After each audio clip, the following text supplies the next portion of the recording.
Sadia to introduce the Algorithmic Justice Group. In the criminal justice system, racial discrimination is considered especially heinous. At InspiritAI, the dedicated detectives that investigate this insidious bias are members of an elite squad known as the Algorithmic Justice Project. This is their presentation.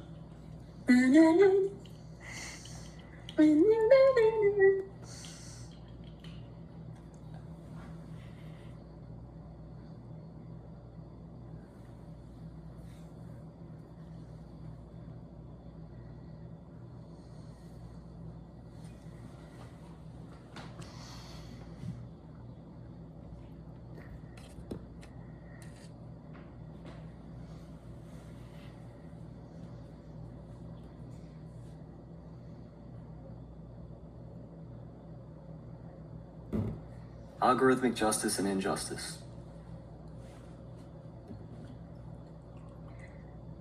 Okay, let me tell you a story.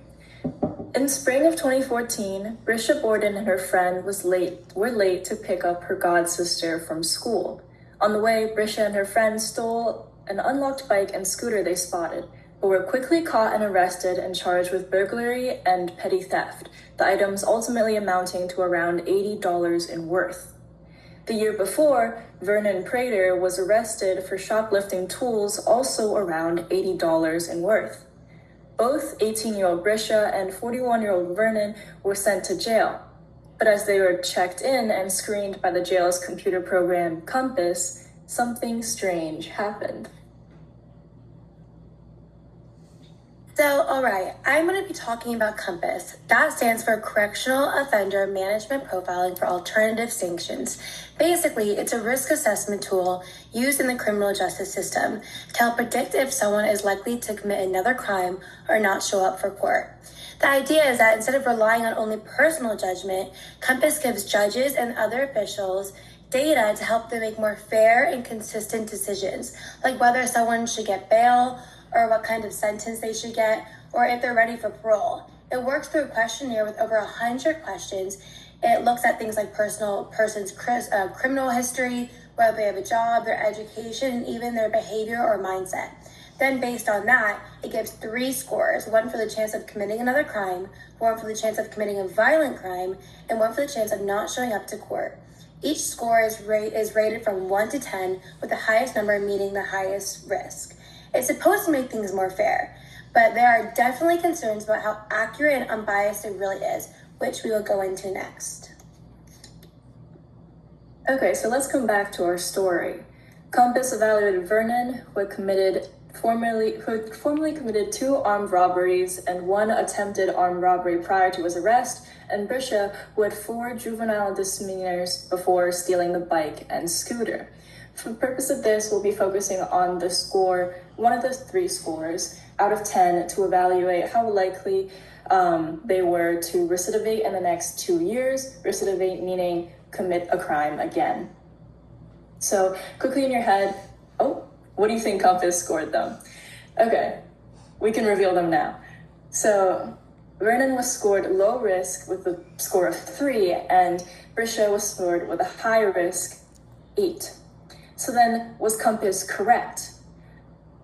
As it turned out, Compass was wrong. Brisha did not recidivate, while Vernon received 8 years in prison for stealing electrics worth thousands of dollars 2 years later. Vernon and Brisha were not the only ones the models got wrong. There are thousands of examples like this. So what happened here? We found 3 main flaws in Compass's model. The first one, racism and bias.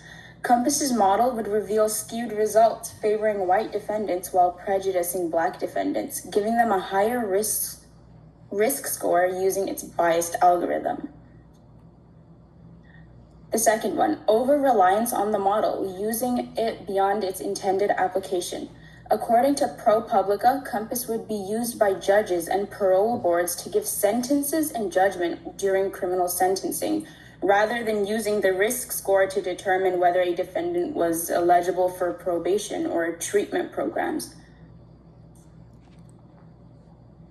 Third, we don't know how it works.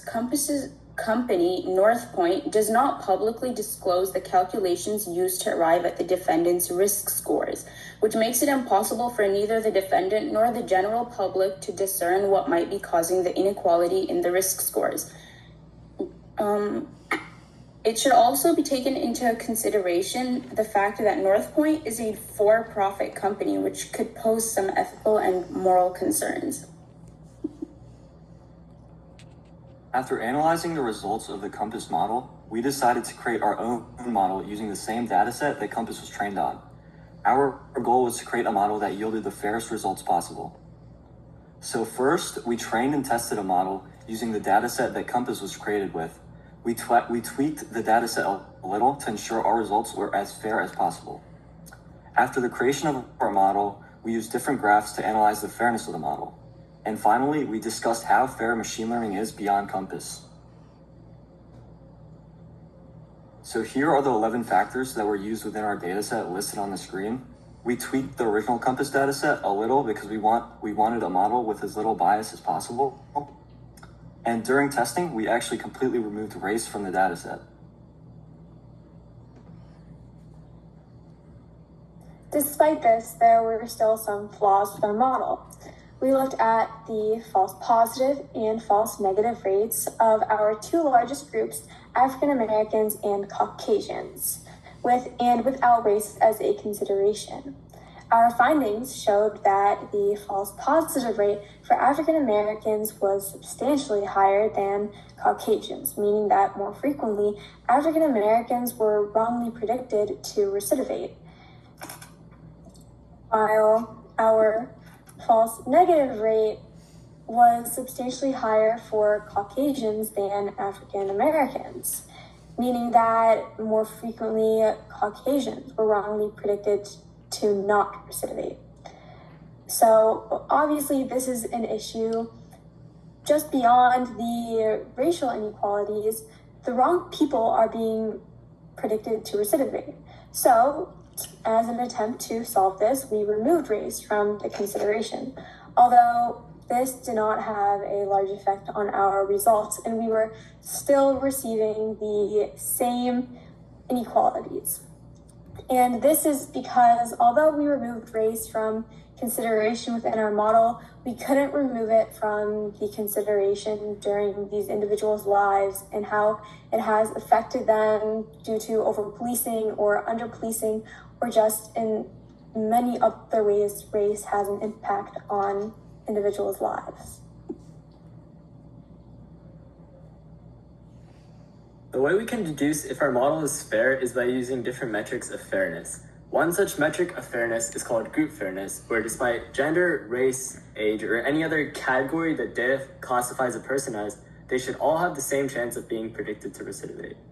We can calculate this by adding the top right and bottom right boxes in both the confusion matrices on the side and dividing that by all of the boxes to get the total chance of being predicted to recidivate. You do this for both the top matrix, the Caucasian dataset matrix, and the bottom matrix, which is the African American dataset matrix, and compare what you get.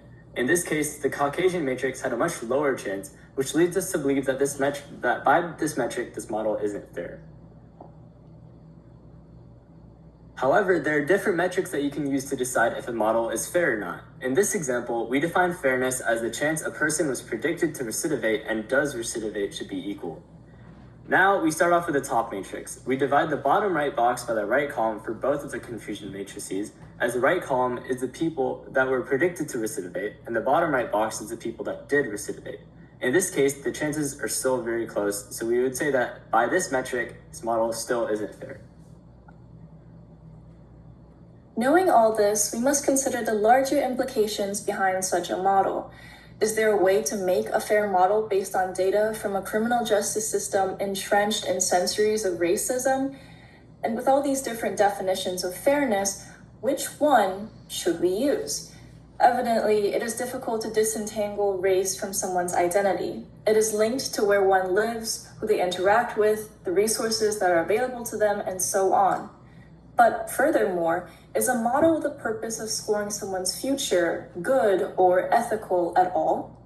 Can we define a person by our future an artificial intelligence model predicts for them? These are the questions unavoidable when designing a model with the power to change lives. Thank you all for listening to our presentation, and thank you, Sadia, our mentor, and the InspiritAI team for all their guidance.